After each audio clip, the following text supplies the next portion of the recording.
annoncés et qui ne sont pas là. Le docteur Natou Ibrahim, qui est le président de l'Union égyptienne des droits de l'homme, et qui a été empêché de venir pour deux raisons.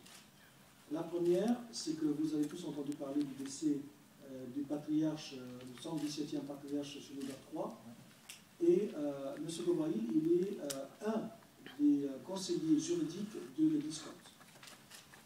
Donc, comme il y a la succession, comme les procédures existantes probablement sont en train d'être mises en question, lui, en tant que conseiller juridique, il trouvait que sa place était là-bas. Donc ça, c'est la première raison. La deuxième, c'est que le Sénat et le Parlement égyptien sont en ce moment en train de constituer les 100 personnes, donc mettre les noms des 100 personnes qui vont élaborer la constitution égyptienne.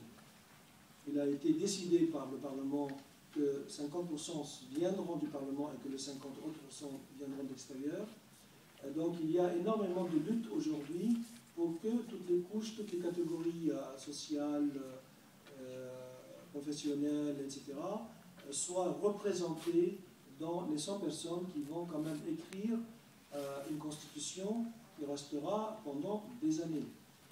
Donc il y a une sorte de lutte entre un pouvoir parlementaire qui est aujourd'hui tenu par les islamistes, bien sûr comme vous le savez, les frères musulmans et les salafistes, et un pouvoir de musulmans libéraux avec des femmes, avec des coptes, avec des jeunes, avec d'autres gens qui ne font pas partie de ces deux grands courants et qui essayent d'avoir leur place dans la commission qui va, je dirais, tracer l'avenir du pays.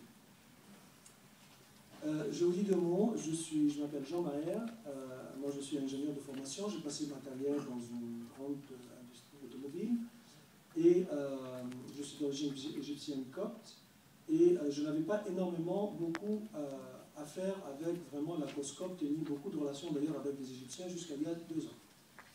Et depuis 2 ans seulement, grâce à une petite rencontre dans le bureau de Natou Ibrahim, le président du droit de l'homme, où j'ai rencontré des gens qui venaient raconter un peu leur misère, mais je ne vais pas en parler maintenant.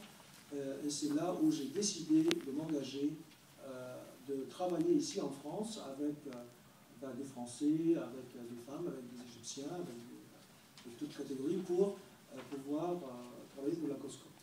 Donc je suis aujourd'hui président de l'organisation franco-égyptienne des droits de l'homme. Nous allons commencer avec Robert Solé. Alors, Robert Solé est né au Caire. Vous le connaissez bien sûr, l'écrivain et journaliste français connu. Robert a fait ses études dans le lycée franco-égyptien à Héliopolis, pas très loin de chez moi, et au collège des Jésuites au Caire. Ensuite, il est venu en France où il a suivi l'école supérieure de journalisme. Robert Solé a démarré sa carrière dans le quotidien Nord-Éclair à Roubaix. Et ensuite, il a fait toute sa carrière, comme vous le savez, dans Le Monde. Dans Le Monde, Robert Solé a occupé plusieurs fonctions. Il a été rédacteur à une rubrique religieuse, il a été correspondant à Rome, il a été correspondant à Washington, il a été chef de service société, et il a... En 2006, il faisait son billet quotidien.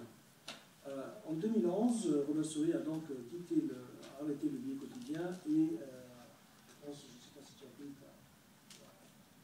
la retraite, je pense. Et Robert a écrit plusieurs ouvrages. Dans l'année dernière, un ouvrage qui a eu beaucoup de succès, Le Pharaon renversé, 20 jours qui ont quitté l'Égypte. Et le dernier ouvrage, c'est Billets d'action sociale. Donc je laisse la parole à Robert Solé qui va nous